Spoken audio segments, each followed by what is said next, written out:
Hello friends, welcome to software engineering channel. क्या हाल चाल है आप लोगों का। टाइपस्क्रिप्ट की सीरीज़ में आज हम अपने नेक्स्ट लेक्चर में आ गए हैं, जहां से हम फंक्शंस के टॉपिक को स्टार्ट करेंगे कि फंक्शंस क्या होते हैं टाइपस्क्रिप्ट के अंदर, फंक्शंस किस तरीके से काम करते हैं, फंक्शंस को कैसे यूज़ करना चाहिए and so on so on so on. So अगर हम फंक्शंस के हवाले से बात करें और अगर हम इसकी डेफिनेशन देखें कि एक फ़ंक्शन क्या होता है, ठीक हो गया। तो यार देखें, मैं सादा से लफ्ज़ों में आपको बताना चाहूँगा कि जब आप कोई काम बार बार कर रहे होते हैं, आपने उसको बार बार रिपीट करना होता है, तो आप क्या करते हैं कि बजाय इसके कि वो सेट ऑफ लाइंस जिनकी बेस पे आपका वो टास्क अचीव हो रहा है, आप उनको बार बार लिखने की बजाय एक फंक्शन, एक छोटी सी बॉडी बना के उसमें पैक कर देते हैं, और जब भी नेक्स्ट टाइम आपको उस काम को करने की या फिर उन सेट ऑफ लाइंस को एग्जीक्यूट करने की ज़रूरत पड़ती है, तो आप उस बॉडी को वहाँ पे कॉल कर लेते हैं। तो वो जो कोड उस बॉडी में पड़ा होता है वहाँ रन हो जाता है। सो फंक्शन बेसिकली कुछ सेट ऑफ लाइंस को, जो कि किसी एक टास्क को अचीव करने के लिए यूज़ हो रही होती हैं, उनको पैक कर देता है एक छोटी सी बॉडी में और एक नेम्ड बॉडी के अंदर, और उसको फिर हम कहीं पे भी जाके इस्तेमाल करना चाहें तो कर सकते हैं। और आपके फंक्शन के अंदर ये फैसिलिटी भी होती है कि आप उसको कोई इनपुट दे सकते हैं जिसकी बेस पे वो ऑपरेशंस परफॉर्म करता है। मिसाल के तौर पे हम यहाँ पर एक इंतहाई सिंपल फंक्शन बनाने जा रहे हैं जिसका नाम हम ऐड दे देते हैं, यानी कि अभी दो नंबरों को ऐड करेगा, और जो पहला नंबर है वो जिस वेरिएबल में जाएगा उस वेरिएबल का नाम हम वैल्यू वन रख लेते हैं, ठीक हो गया, वैल्यू वन। और उसके बाद हम इसके आगे इसकी डाटा टाइप मेंशन कर देते हैं नंबर, फिर कॉमा सेपरेट करके वैल्यू टू, और इसके आगे हम इसकी डाटा टाइप मेंशन कर देते हैं नंबर। अब इसके बाद यहाँ से हम इसकी बॉडी में आ सकते हैं और हम यहाँ जाकर लिखते हैं कंसोल डॉट लॉग, और उसके बाद हम यहाँ लिख देते हैं value one plus value two. तो आपको क्या लगता है कि क्या होगा? चलें अभी हम आगे चलते हैं और आगे चल के इसको देखेंगे क्या होगा। यहाँ पर हम लॉग्स के सेक्शन पे चले जाते हैं ताकि हम यहाँ पे आउटपुट देख सकें।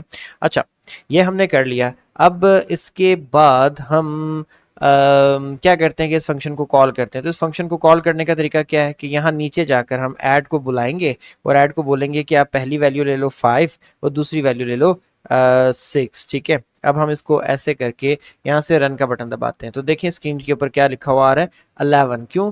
क्योंकि बेसिकली ये एक फंक्शन हमने डिफाइन किया, और ये फंक्शन बेसिकली दो वैल्यूज लेता था, एक वैल्यू वन और एक वैल्यू टू, और उनको लेकर प्लस करके कंसोल डॉट लॉग के थ्रू स्क्रीन के ऊपर शो कर देता था। अब जब हमने ऐड के फंक्शन को, ये क्या करते हैं, ये फंक्शन कॉलिंग है। अगर ऊपर वाली फंक्शन डेफिनेशन है तो ये क्या है, ये फंक्शन कॉलिंग है। तो यहाँ पर हमने क्या किया कि ऐड के फंक्शन को कॉल किया, और कॉल करके उसमें जो वैल्यू वन के वेरिएबल में 5 यानी कि 5 वैल्यू दे दी, वैल्यू टू के वेरिएबल में 6 पास कर दिया। और उसके बाद जब हमने इसको रन किया तो 5 गया वैल्यू वन में, 6 गया वैल्यू टू में, और उन दोनों वैल्यूज प्लस होके हमें यहाँ पे स्क्रीन पे नजर आ गई। अगर आप इसको फर्दर आगे देखना चाहें तो आप इसके अंदर ये काम भी कर सकते हैं कि आप यहाँ पे एक A let let A of type number is equal to करके वैल्यू वन कर लें, और उसके बाद let B of type number is equal to करके वैल्यू टू कर लें, और उसके बाद यहाँ पर जाके हम a प्लस बी कर दें। आल्दो कि इससे कोई बहुत बड़ा फर्क नहीं पड़ रहा, बल्कि उल्टा मैंने दो वेरिएबल एक्स्ट्रा कर दिए, लेकिन मैं आपको सिखाना और बताना चाह रहा हूँ कि बेसिकली वो जो वैल्यूज आती हैं टॉप से, ये जो यहाँ पर हैं ये पैरामीटर्स हैं, और इस पैरामीटर के अंदर से ये जो वैल्यूज हमने पास की हैं इनको हम आर्ग्यूमेंट कहते हैं। तो हमने पहला आर्ग्यूमेंट पास किया 5 इंटू पैरामीटर वैल्यू वन, और दूसरा आर्ग्यूमेंट पास किया 6 इंटू पैरामीटर वैल्यू टू। फिर फंक्शन के अंदर आके वैल्यू वन की वैल्यू को हमने ए में डाला, वैल्यू टू की वैल्यू को हमने बी में डाला, और उनको स्क्रीन पे दोबारा से प्लस करा के शो कर दिया। आप देख सकते हैं कि हमारा रिजल्ट जो है वो प्लस करके 11 ही आ रहा है। अगर इसके पीछे आप कोई और लिखना चाहें मैसेज कि the result is 11 and so on, तो आप बेहतर जानते हैं और आप सीख भी चुके हैं कि किस तरीके से लिखते हैं। तो ये एक तरीका है। इसके अलावा हमारे पास कई दफ़ा ऐसी रिक्वायरमेंट होती है कि हम ये नहीं चाहते कि हमारा फंक्शन जब कॉल हो तो वो रिजल्ट जो कैलकुलेट करे वो उठा के आउटपुट दे दे, उसको स्क्रीन पे शो कर दे, बल्कि हमारी कई दफ़ा रिक्वायरमेंट ये होती है कि जो रिजल्ट आ रहा है वो आप जो है हमें सिंपल तरीके से उस पॉइंट पे, उस पर्टिकुलर पॉइंट पे रिटर्न कर दें, वापस कर दें, यानी कि जिस जगह पे आपको कॉल किया जाए वहां पे वापस कर दें, और हम उसको उठा के किसी वेरिएबल में सेव कर लेंगे, और हम अपने हिसाब से उसको स्क्रीन पे जब दिल चाहेगा तो शो करेंगे, अगर नहीं भी चाहेगा तो नहीं करेंगे। तो फॉर एग्जाम्पल उसके लिए हमें क्या करना पड़ता है, सिंपली यहाँ पे आपको मेंशन करना पड़ेगा रिटर्न टाइप, ठीक है। अब ये रिटर्न टाइप इसकी क्या हो गई, नंबर। तो अब यहाँ पर अगर मैंने इस तरीके से लिख दिया, इसका मतलब ये कि ये वाला जो फंक्शन है वो वैल्यू नंबर रिटर्न करने की सलाहियत रखता है, लेकिन ये यहाँ पे एरर दे रहा है। वो एरर इसलिए दे रहा है कि आपने ये कह तो दिया कि मैं नंबर रिटर्न करूंगा, लेकिन आपने इस पूरे प्रोग्राम में कुछ भी ऐसा नहीं किया जिसकी बेस पे कोई नंबर रिटर्न हो रहा हो। तो मैं क्या करूंगा कि वही लाइन जो कि स्क्रीन के ऊपर आउटपुट शो करने के लिए शो होती थी, मैं उसको एडिट करके यहाँ पे रिटर्न लगा दूंगा और सिंपली यहाँ पे बोल दूंगा a प्लस बी। तो अब देखिए ऊपर वाला एरर भी ठीक हो गया। और अब अगर मैं इस फंक्शन को चलाऊंगा तो कंसोल डॉट लॉग तो है नहीं, तो ये स्क्रीन के ऊपर कोई रिजल्ट यहाँ पे शो नहीं करेगा, बल्कि क्या करेगा कि एड 5 6 के बेस के ऊपर रिजल्ट को कैलकुलेट करके इस पॉइंट पे मुझे प्रोवाइड कर देगा। अब इस पॉइंट पे अगर ये प्रोवाइड कर रहा है तो मुझे इस पॉइंट को थोड़ा सा एडिट करना पड़ेगा। मिसाल के तौर पे मुझे यहाँ पर जाके कंसोल डॉट लॉग लगाना पड़ेगा और उस कंसोल डॉट लॉग के अंदर जाके ऐड का फंक्शन कॉल करके उसको कोई दो वैल्यूज प्रोवाइड करनी पड़ेंगी। अब ये बिल्कुल ऐड का फंक्शन चलेगा और इस पॉइंट के ऊपर वैल्यू हमें वापस रिटर्न होगी 10,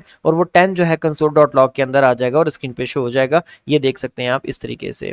अगर आप चाहें तो इस वैल्यू को किसी वेरिएबल में भी सेव कर सकते हैं, जैसे कि let result of type number is equal to add and let's say 5 और 15। ठीक है, अब मैंने जो रिजल्ट है वो एक वेरिएबल में सेव कर लिया है, और अगर मैं चाहूँ तो मैं कंसोल डॉट लॉग करके इस रिजल्ट को स्क्रीन के ऊपर शो करवा सकता हूँ। मिसाल के तौर पे मैं इसको दोबारा से रन करता हूँ तो देखें स्क्रीन के ऊपर 20 आ चुका है। तो अगर आप चाहते हैं कि आपका फंक्शन पैरामीटर्स ले तो आप जितने भी पैरामीटर्स देना चाहें आप यहाँ से दे सकते हैं। अगर आप चाहते हैं कि अगर आपका फंक्शन पैरामीटर्स ले रहा है तो रिजल्ट आपको साइलेंटली उस पॉइंट पे रिटर्न कर दे जिस पॉइंट पे आपने उसको कॉल किया है, तो जिस तरीके का रिजल्ट आप यहाँ से रिटर्न कर रहे हैं वो डाटा टाइप आप यहाँ पे मेंशन कर सकते हैं। अगर आप चाहते हैं कि आप कोई भी डाटा रिटर्न ना करें तो आप सिंपली यहाँ पर void लिख सकते हैं। अगर आपने void लिख दिया तो आपके इसमें एरर आ जाएगा कि वो अब आपको अलाउ नहीं करता कि आप यहाँ पे डाटा रिटर्न करें। और सिंपली अगर आप ये नहीं भी लिखते और आप इस तरीके से छोड़ देते हैं तो इसका मतलब यही है कि सिंपल फंक्शन कुछ भी रिटर्न नहीं कर रहा, और इसी वजह से इसने यहाँ पे एरर देना शुरू कर दिया कि जब ये फंक्शन रिटर्न ही कुछ नहीं कर रहा तो अब रिजल्ट में क्या सेव कर रहे हैं। ठीक हो गया। और इसी तरीके से अगर मैं यहाँ पर इस टॉप पे डाटा टाइप मेंशन नहीं करता, लेकिन मैं यहाँ पर जाके बोल देता हूँ simply return a plus B, तो भी ये ऑटोमेटिकली समझ जाएगा कि ये वैल्यू यहाँ से जो रिटर्न हो रही है उसकी डाटा टाइप जो है नंबर होगी जिस तरीके, और इसके ऊपर यहाँ पे नहीं भी लिखी है तो इसकी बेस पे खुद इन्फर कर लेगा इसको। ठीक है, और ज़रूरी नहीं होता कि हर एक फंक्शन के अंदर कोई पैरामीटर हो। कुछ फंक्शंस ऐसे भी होते हैं जो विदाउट पैरामीटर भी काम करने की सलाहियत रखते हैं। मिसाल के तौर पे मैं आपको चले उस तरफ भी चलते हैं। यहाँ जाता हूँ, मैं एक फंक्शन बनाता हूँ, फंक्शन और से हेलो। ठीक है, इस फंक्शन का नाम क्या है, से हेलो, और इसके अंदर हम जाके बना देते हैं कंसोल डॉट लॉग, और इसके अंदर लिख देते हैं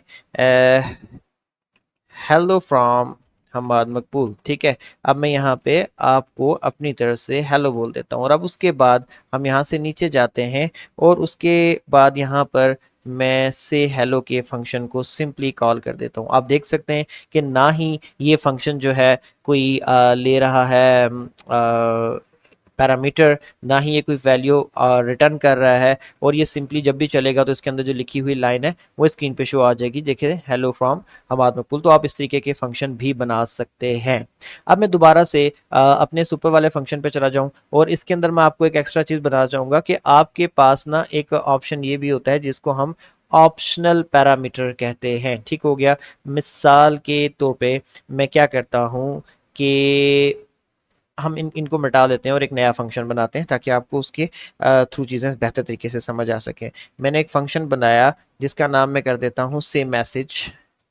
ठीक है, यानी कि वो मैसेज कहो जो कि हम तुम्हें कहें, और फिर उसके अंदर मैं एक वेरिएबल बना देता हूँ मैसेज ऑफ टाइप स्ट्रिंग, और उसके बाद मैं ना यहाँ पे क्या कर देता हूँ ना कि एक यूज़र भी ले लेता हूँ। ठीक है, user of type string. Okay, अब मैं इसके अंदर चला जाता हूँ और मैं यहाँ जाकर कंसोल डॉट लॉग कराऊंगा, कंसोल डॉट लॉग, और इस कंसोल डॉट लॉग के अंदर जाके मैं कहता हूँ कि हेलो, नॉट हेलो, बल्कि हम यहाँ पर ना मैसेज तो लेके आ ही रहे ना, मैसेज यहाँ पे हम शो कर देते हैं, और उसके बाद टू, और उसके बाद फिर हम यहाँ पे जाकर जो है ऐसे करके यूं करके यहाँ पे यूज़र शो कर देते हैं। ठीक है, अब मेरे मुझे क्या करना पड़ेगा कि जब भी मैं इस फंक्शन को कॉल करूँगा, ठीक है, सेम मैसेज को, तो मुझे पहले नंबर पे मैसेज देना पड़ेगा हेलो, और दूसरे नंबर पे मुझे कॉमा लगा के यूज़र का नाम पास करना पड़ेगा, जैसे कि हम्माद मकबूल। ठीक है, अब मैं इसको रन करता हूँ अपने प्रोग्राम को। सो देखते हैं कि क्या होता है। हेलो टू हमाद मकबूल ये लिखा हुआ आ गया। अब मैं ये चाहता हूँ कि कई दफ़ा हो सकता है यूज़र अपना नाम ना दे। ठीक हो गया। और अगर यूज़र अपना नाम नहीं देता तो सिंपली जो मैसेज है वो प्रिंट हो जाए। ठीक है, तो हम क्या करते हैं कि अच्छा इसको हम ख़त्म कर देते हैं। अगर यूज़र ने अपना नाम नहीं दिया तो ये थोड़ा सा ऑकवर्ड सा लगेगा। यहाँ पर जाकर हम एक क्वेश्चन मार्क कर देते हैं। ठीक हो गया। अब ये पैरामीटर ऑप्शनल हो गया, यानी कि अगर इस दूसरे पैरामीटर के अंदर वैल्यू नहीं भी प्रोवाइड की गई तो ये फंक्शन चल जाना चाहिए। देखिए रेल हेलो और उसके बाद जो आगे क्या आ रहा है अनडिफाइंड, क्योंकि हमने डेफिनेटली उसके अंदर कोई वैल्यू नहीं दी है। अब मैं इसके आगे जाकर डबल कोट में यहाँ पर यूज़र दे देता हूँ। ठीक है, इसको हम ऐसे कर दें। तो अब मैं इसको रन करता हूँ तो देखें क्या लिखा हुआ आ रहा है, हेलो यूज़र। और अब मैं यहाँ जाकर क्या करता हूँ कि डबल कोट्स में जाके हम्माद पास कर देता हूँ। सो अब जब मैं रन करूंगा तो देखें हेलो हम्माद आएगा। So what is the point कि अगर आप यहाँ पर एक क्वेश्चन मार्क दे देते हैं तो आपका जो वेरिएबल है वो अनडिफाइंड फॉर्मेट में चला जाता है, और अगर आप उसको यहाँ से वैल्यू नहीं भी पास करते तो वो उसकी जगह आपकी जो वैल्यू की जगह अनडिफाइंड स्क्रीन के ऊपर शो कर देता है। That's totally fine. लेकिन अगर आप चाहते हैं कि अनडिफाइंड लिखा हुआ ना आए, एक कोई डिफ़ॉल्ट वैल्यू मौजूद हो, तो आप यहाँ से एक जो है डिफ़ॉल्ट पैरामीटर वैल्यू प्रोवाइड कर सकते हैं। तो अगर आप यहाँ से जब इस फंक्शन को कॉल करेंगे आपने सेकंड पैरामीटर के लिए वैल्यू अगर दे दी तो आपकी दी हुई वैल्यू को कंसीडर किया जाएगा और उसको हेलो हमाद करके शो कर दिया जाएगा। और अगर आप दूसरी वैल्यू देना भूल जाएंगे तो आपके पास क्या होगा कि जो डिफ़ॉल्ट वैल्यू उसमें पड़ी हुई है उसी को कंसीडर कर लिया जाएगा। इस सिनेरियो के अंदर मैं हमेशा ये चीज़ रिकमेंड करता हूँ कि बेहतर ये रहता है कि आप कोई डिफ़ॉल्ट वैल्यू दे दें तो वो ज़्यादा बेहतर है, उसकी बेस के ऊपर जो काम है वो हो जाए तो ज़्यादा बेहतर रहता है, ताकि कम से कम खाली कुछ ना जाए, अनडिफाइंड कुछ ना जाए। सो ये फंक्शन हमने पढ़े, एक पढ़ा हमने कि हमारे पास एक सिंपल फंक्शन होता है, फिर दूसरा पढ़ा हमने कि एक फंक्शन हमारे पास जो होता है वो ऐसा होता है कि जो पैरामीटर्स में वैल्यूज़ ले सकता है, और तीसरा हमने पढ़ा कि एक फंक्शन हमारे पास ऐसा होता है कि जो पैरामीटर्स में वैल्यूज़ भी ले सकता है और वैल्यू को रिटर्न भी कर सकता है। ठीक हो गया। तो आप इन तीनों चीज़ों के कम्बिनेशन से किसी भी किस्म का कोई भी फंक्शन बना सकते हैं। And it is highly recommended कि जब आप प्रोग्रामिंग में काम कर रहे होते हैं तो जब तक हम क्लासेस को नहीं पढ़ लेते आप हर एक काम के लिए एक छोटा सा फंक्शन बनाएं और फंक्शन की बेस पे सारे के सारे काम करें। आगे चल के जब हम क्लासेस को पढ़ लेंगे उस वक्त मैं डेफिनेटली आपको ये भी कहूँगा कि यार इस टाइम पे जो है अब आप क्लासेस बनाएं और क्लासेस के अंदर प्रॉपर्टीज़ और फंक्शन को यूज़ करना शुरू कर दें। बट अभी के लिए जो है फंक्शन को अब आप जितने भी काम करें कोशिश करें साथ लेके चलें। दोबारा मिलते हैं नेक्स्ट वीडियो में, तब तक के लिए अल्लाह हाफिज़।